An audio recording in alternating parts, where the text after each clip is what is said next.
Bueno, una situación bastante complicada. Hoy el expresidente Alan García cumplió su quinto día precisamente en la residencia del embajador de Uruguay. Y bueno, estamos buscando a diversos actores justamente para analizar este panorama tan complicado en el ambiente político. Estamos en este momento en estudios con el señor Ernesto Álvarez, ex presidente del Tribunal Constitucional. Muchas gracias, muy buenas tardes. Justamente comentaba, yo le hacía la consulta para ver si usted estaba involucrado de repente con alguno de los involucrados en estas investigaciones recientes en casos de corrupción. Felizmente no, no estoy litigando, yo estoy como decano de la Facultad de Derecho de la Universidad San Martín de Porres hace 4 años y mi perspectiva inmediata es mantenerme en este cargo. Correcto. Haciendo la aclaración, por supuesto, comentábamos en interno que muchos están opinando cuando son parte incluso de medio de este debate, de esta discusión. Voy a empezar con ese pronunciamiento del que estábamos hablando en interno, que han hecho hace un mes, pero que se ha conocido recientemente, que habla, bueno, que está usted, está el constitucionalista Domingo García Belaúnde, Lourdes Flores Nano, Antero Flores Arauz, hay una serie de personajes, analistas políticos también, y en ese sentido, ustedes no se refieren puntualmente al caso de Alan García, ¿no? Pero sí se refieren a un panorama que, tanto en el ambiente político, judicial, les parece preocupante. Lo curioso es que no conocíamos el caso de Alan García porque este comunicado se comienza a rodar, comienza a recoger firmas 2 semanas antes del lunes en el cual mucha gente lo conoce y lo comparte en sus redes sociales. En realidad fue publicado el sábado anterior, cuando todavía no se conocía las posibilidades que tenía este principio de acusación a Alan García. Claro, el comunicado es extenso, pero en buena cuenta ustedes, las personas que suscriben este pronunciamiento, es que están preocupados por esta situación en la que con meros indicios ya uno va a la cárcel. Lamentablemente, lo que nosotros entendemos en el Perú, que estamos acostumbrados a situaciones límite con demasiada frecuencia, es diferente que la que entienden los extranjeros, los de la prensa o la política en el extranjero.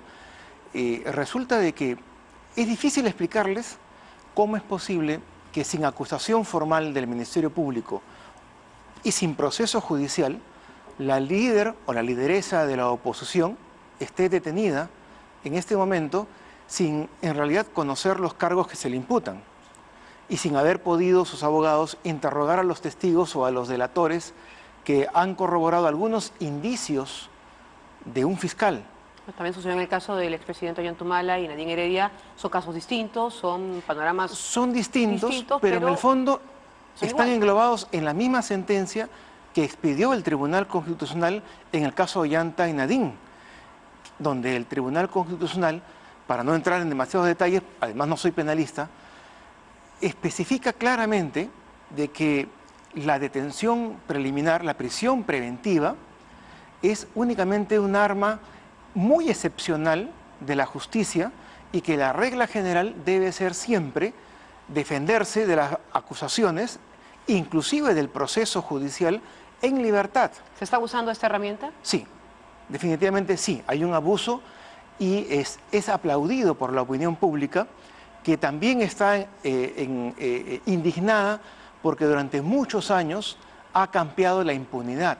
Como ese caso del expresidente de Toledo, ¿no? Que habiendo indicios y evidencias, bueno, que no lo declaran culpable, pero sí que evidencian una situación bastante complicada, por decirlo de alguna forma en su caso, pero él está prófugo de la justicia. Tal vez por eso se ha exagerado con esta medida. El problema es de que en el caso de Toledo, así como hay otros casos donde los indicios apuntan claramente a una necesidad, por lo menos, no una culpabilidad, todos son inocentes hasta que se pruebe lo contrario, pero por lo menos a la necesidad de que se abra un proceso penal. En el caso de Toledo, lo que hubo fue una notoria desidia, una notoria lentitud y un aviso a su persona para que prácticamente huyera.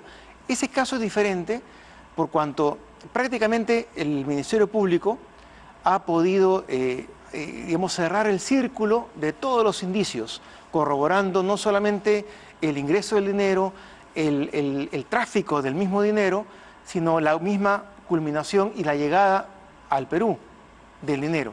Entonces prácticamente ya se ha cerrado el círculo y el proceso penal está prácticamente expedito. Ahora bien, el escapar de la justicia yéndose al extranjero tampoco importa necesariamente de que haya impunidad, por cuanto en nuestro país se puede continuar el proceso judicial, solamente que se salva la lectura de la sentencia para cuando llegue el procesado. Hablando de ese punto, usted ha hablado de alguien que se va del país. Así es. En el caso del expresidente Alan García, el que él se refugie en una embajada y esté solicitando asilo, también podría traducirse para algunos como impunidad. Para usted, ¿cuál es la lectura? No, no es impunidad. Lo que está pasando es de que ha evitado la escena políticamente, posiblemente negativa para él, de aparecer esposado, aparecer detenido, ¿cierto?, sin una acusación fiscal. Lo que los apristas dicen es que no hay acusación fiscal, no hay proceso penal, pero sí hay líderes políticos detenidos. Y eso es lo que el Perú tiene como debilidad en este momento y hace daño a su imagen. Pero ¿se puede decir que uno es víctima de una persecución política en este momento? ¿Hay los indicios que apuntan en ese sentido? En nuestro país es difícil sostener esta posibilidad, aunque también es muy difícil explicar a un uruguayo por qué los dos líderes políticos más importantes de la oposición tienen problemas sin tener proceso penal, tienen problemas de libertad. Una está presa internada en un presidio, y el otro ha tenido la necesidad de recurrir a pedir el asilo. Entonces, esto hace daño al país. La pregunta que nos debemos hacer es hasta qué punto ayudamos a la lucha anticorrupción, contra la corrupción, si es que estamos abusando de un instrumento como la prisión preventiva. Claro, usted se refiere únicamente a la prisión preventiva, que es una herrambiencia para, digamos, para preservar el desarrollo del proceso, ¿no es así?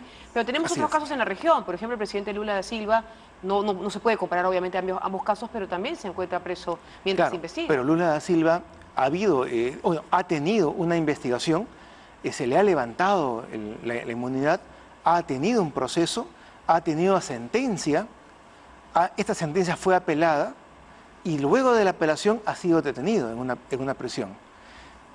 Distinto también en su caso, políticamente hablando, por cuanto él fue el líder, el brazo político del Foro de Sao Paulo, que fue la intersección entre los grandes intereses económicos de empresas con el Partido del Trabajo, el Partido de los Trabajadores Brasileños, que le dio la cobertura política a estas empresas para que se introdujeran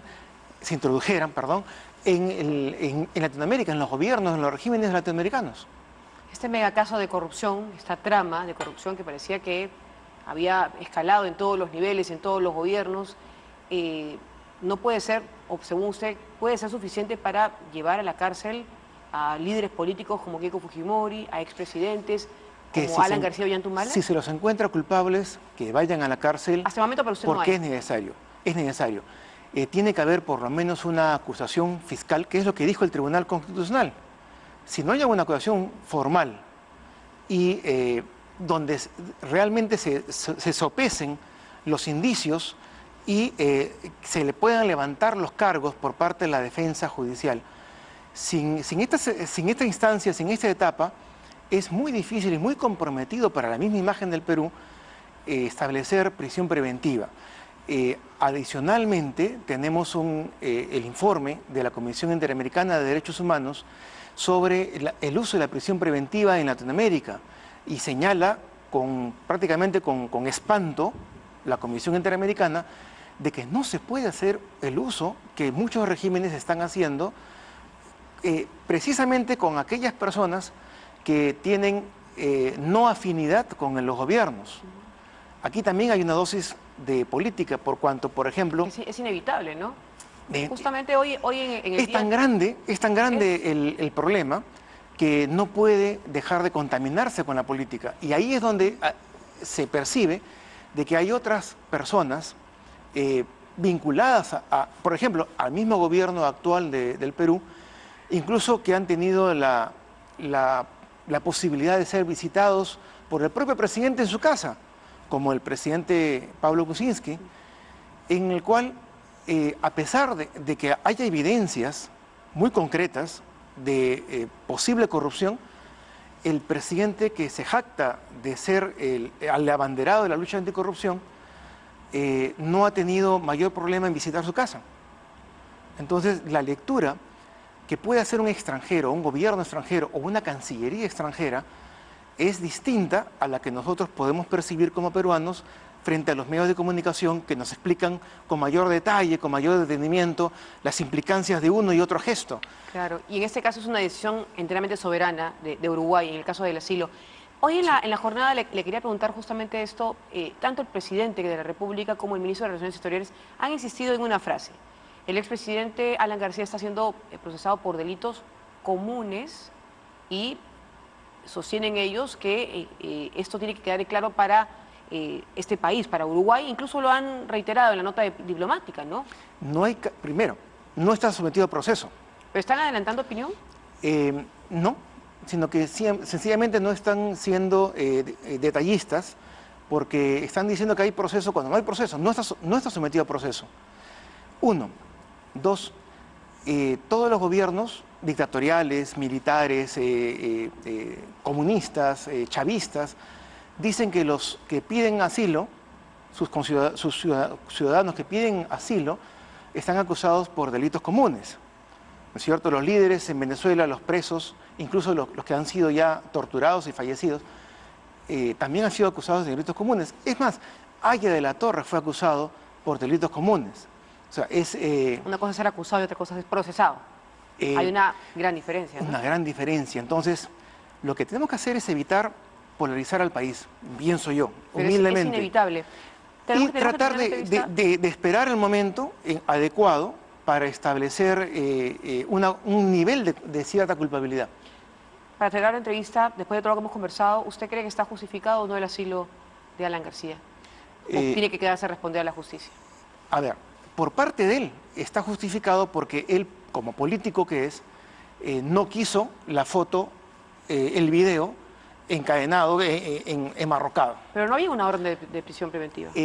Todo indica que el lunes o martes, con las 3 citaciones que le había hecho nuevamente el mismo fiscal, iba a ser detenido. Ahora, desde el punto de vista de Uruguay, sí se puede justificar el asilo. Es más, yo arriesgaría a la posibilidad de que no se le va a negar, porque en realidad a ningún presidente, expresidente de la República, se le ha negado jamás un asilo. Lo que no quiere decir tampoco de que la imagen del Estado de Derecho peruano haya caído por los suelos. La decisión de otorgar un asilo simplemente es una decisión política atendiendo a la posibilidad de que el expresidente o el perseguido por la justicia, bien o mal, tenga algo de razón. O sea, es un beneficio a la duda, no es un ataque directo al Estado de Derecho peruano ni a la Administración de Justicia peruana.